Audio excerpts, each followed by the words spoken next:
भारत में 500 और 1000 के नोट बैन करने के अगले दिन ही मोदी की जापान यात्रा थी। नरेंद्र मोदी जापान में थे और पहली बार उनके सामने भारतीय समुदाय था। ऐसे में मोदी भला उन विरोधियों पर कैसे चुप रहते जिनके पाप की कमाई पर ग्रहण लग गया है। ये पाप करने वालों की संख्या कोई ज्यादा नहीं होती, लाख 2 लाख 8 लाख। मुसीबत 125 करोड़ को पकड़ी है, लेकिन फिर भी 125 करोड़ को लगता है कि अगर इतना सा झेलने के बाद, अब आपने देखा होगा, अब तो व्हाट्सएप पर सब आता होगा, पहले गंगा में तो चढ़ानी नहीं जाता।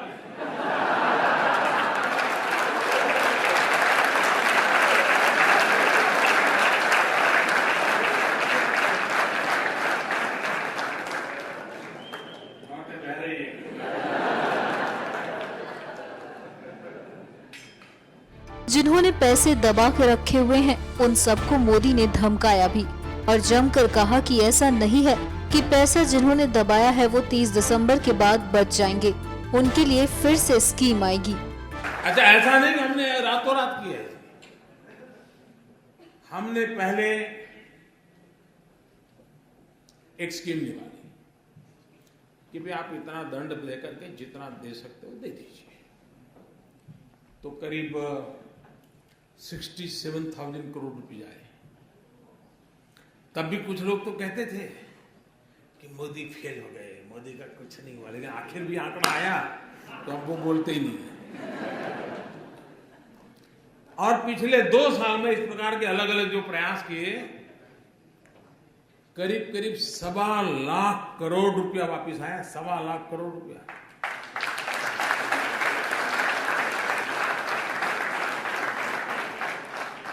तो मौका दिया था, ऐसा नहीं कि नहीं दिया था, लेकिन फिर भी अगर आपको लगता है कि वैसे ही है पहले जैसे थे, तो फिर गलती मेरी नहीं है।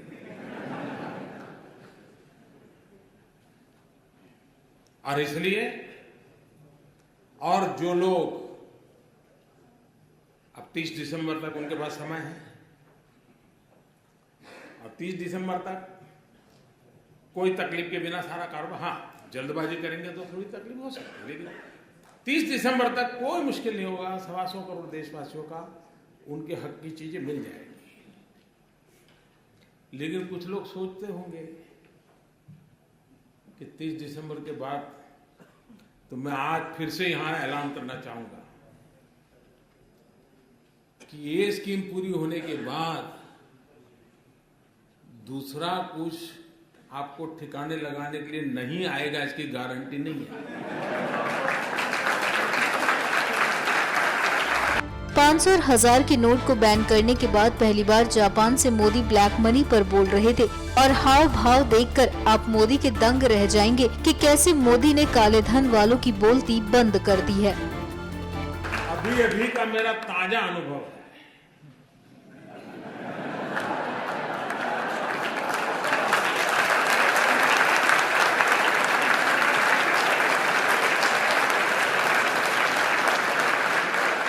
कौन से वाला?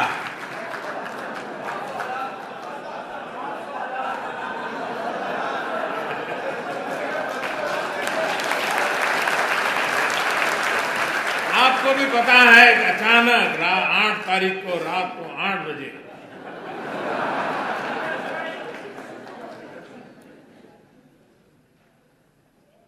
$500 और 1000 के नोट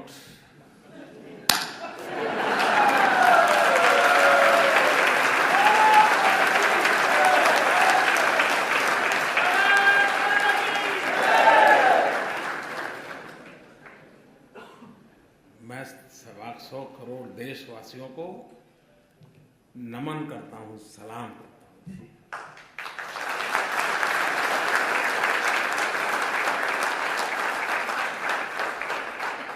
घर में शादी है, वैसे नहीं है।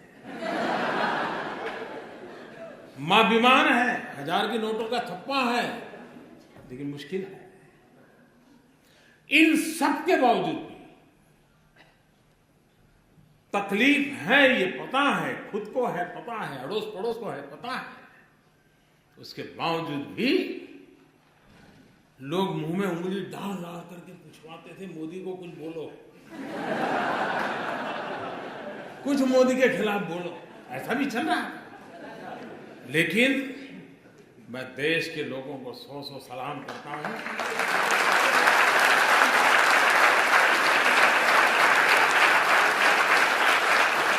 कोई 4 घंटे लाइन में खड़ा रहा, कोई 6 घंटे खड़ा रहा, लेकिन तकलीफ झेली, लेकिन देश के हित में इस निर्णय को वैसे ही स्वीकार और स्वागत किया है जैसे 2011 में जापान के हर नागरिक ने करके दिखाया।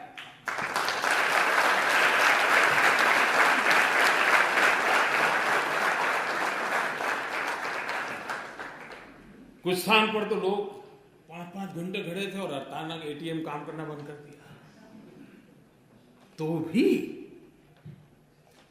चलो कल ठीक हो जाएगा। ये अपने आप में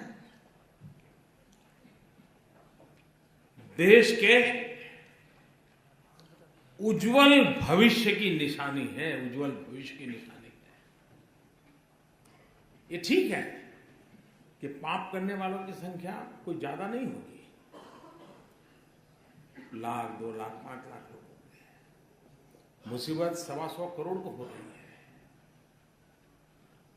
लेकिन फिर भी 125 करोड़ को लगता है कि अगर इतना सा झेलने के बाद, और आपने देखा होगा, अब तो व्हाट्सएप पर सब आता होगा, पहले गंगा में कोई चवन्नी नहीं डालता था,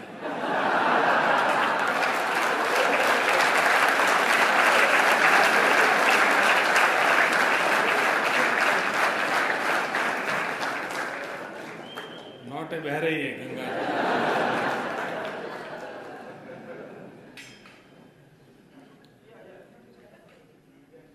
आप मुझे बताइए,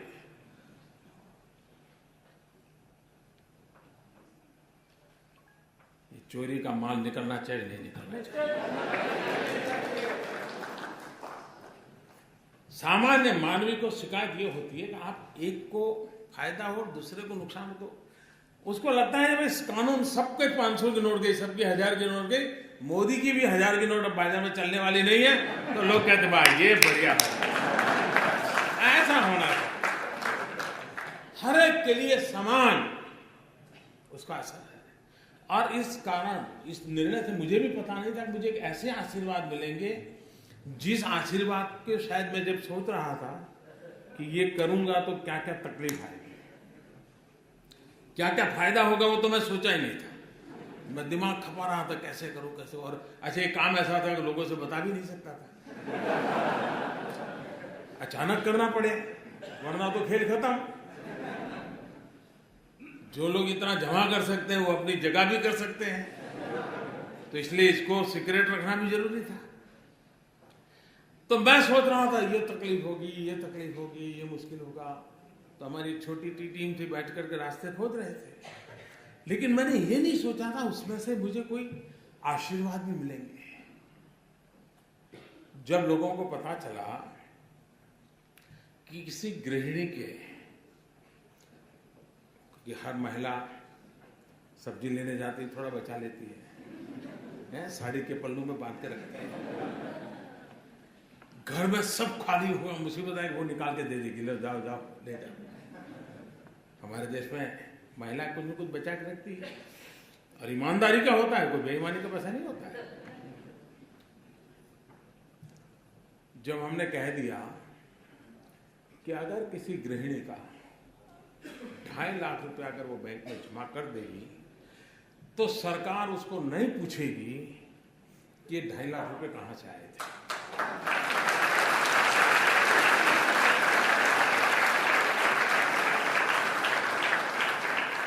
उसका परिणाम क्या हुआ मालूम है?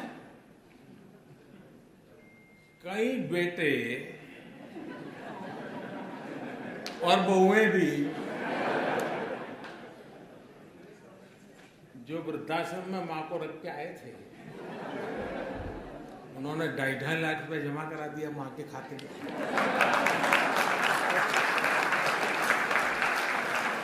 अब मुझे बताइए वो माँ मुझे आशीर्वाद देगी कि नहीं देगी? ऐसी वृद्ध माँ आशीर्वाद दे तो फिर योजना सफल होने में कोई आशंका रहती है क्या?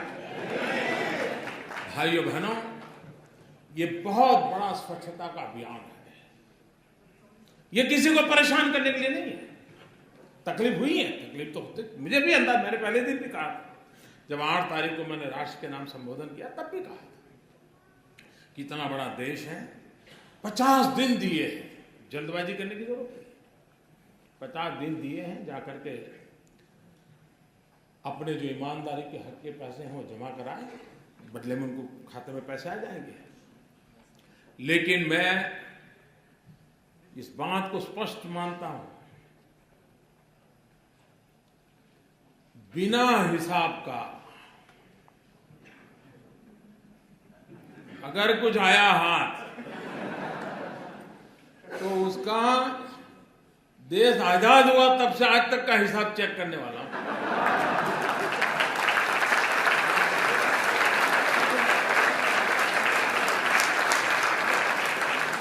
जितने लोगों को नए लाना पड़ेगा ला करके भी इस काम में लगाऊंगा।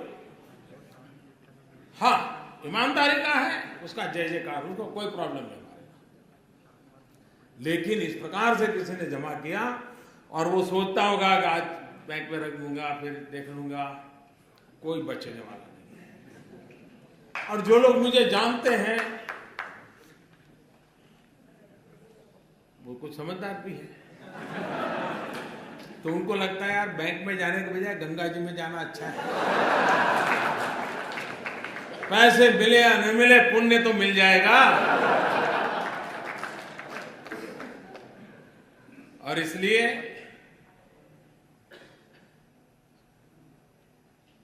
देश को मैं फिर एक बार, आज पहुंचते ही फिर से भी मैं लोगों को बार बार कहने वाला, ईमानदार लोगों की रक्षा करने के लिए मेरी सरकार सब कुछ करेगी और बेईमानों को तो हिसाब चुकता होके ही रहेगा।